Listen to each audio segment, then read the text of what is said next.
Michael Phelps. I mean, the name itself is basically synonymous with Olympic glory, right? He's widely considered one of the greatest athletes, not just swimmers, of all time. But behind all the highlight reels and the flashy cameras, there's this incredible story of relentless drive, immense pressure, and a pretty profound personal struggle. So let's dive into the man behind the medals. Okay, let's just start with a number, 28. That's how many Olympic medals Michael Phelps won. To put that into perspective for you, that is the most medals ever won by any athlete in the entire history of the Olympic Games, more than most countries have won in their entire history. I mean, the scale of that achievement, it's just staggering. But this story isn't just about the numbers. What does it actually take to get to that peak? What's the cost? The journey of Michael Phelps, well, it shows us it's a story of this incredible rare gift, an iron will, and yeah, the deep human challenges that come with standing all alone at the top of the world. To really understand the champion, we've got to go back to the beginning. Phelps's legendary career started when he was just a kid in Baltimore, a kid with an almost uncontainable amount of energy. So he started swimming when he was just 7 years old, partly because his sisters did, but mostly because it was a perfect outlet for all that energy. Then, in 6th grade, he gets diagnosed with ADHD. The pool became his sanctuary, a place where all that energy could be focused on one single purpose. And at age 11, he meets the coach who would guide his entire career, Bob Bowman. And let me tell you, his rise was just meteoric. This was not a slow build, it was an absolute explosion. At just 10 years old, he already held a national age group record. By 15, he's an Olympian, the youngest American male swimmer to make the team in almost 70 years. And then, just a few months after that, he becomes the youngest man in history to set a swimming world record. The world was officially on notice. So with that kind of incredible talent, you know what comes next, right? Massive expectations. His first real test on the world's biggest stage came in 2004, and it really set the tone for a career defined by chasing history. So Athens 2004, a teenage Phelps doesn't just show up, he absolutely dominates. He walks away with 8 medals, 6 gold and 2 bronze. Now, this tied the all-time record for the most medals won at a single Olympic Games.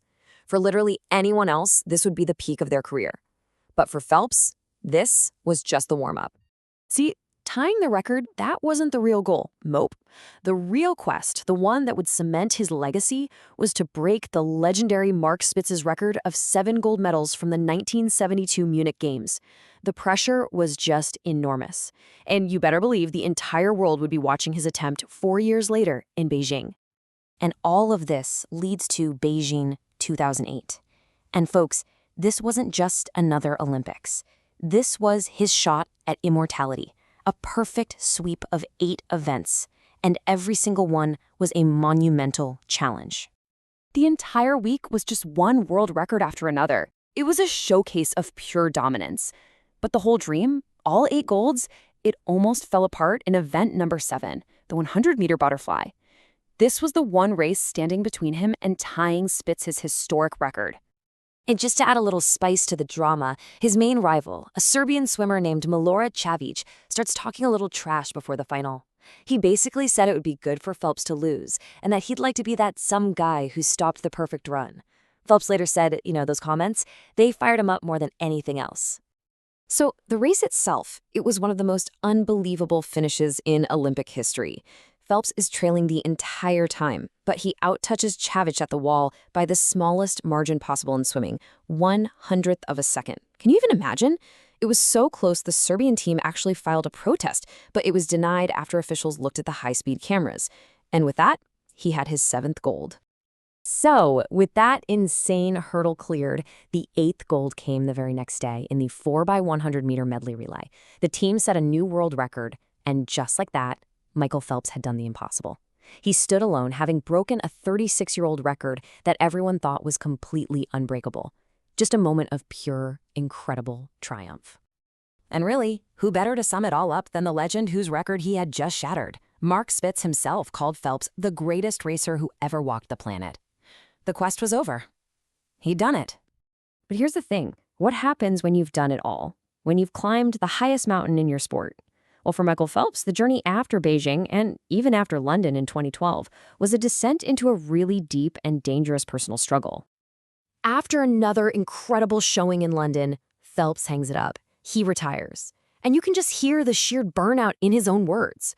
For years, his whole life, his entire identity was swimming, this relentless cycle of training and competing. He just wanted out. But life on dry land turned out to be his toughest opponent yet. Phelps later opened up about battling severe depression, even admitting he had contemplated suicide. This all kind of came to a head in 2014 with a DUI arrest, which was his second.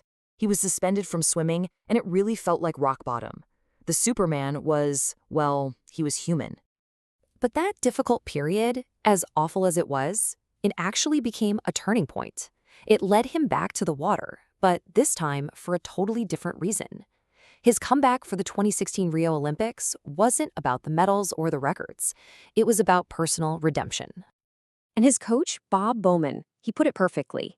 The comeback wasn't about training for history or for the fans anymore. This time, Phelps wanted to swim for himself, to actually enjoy the journey.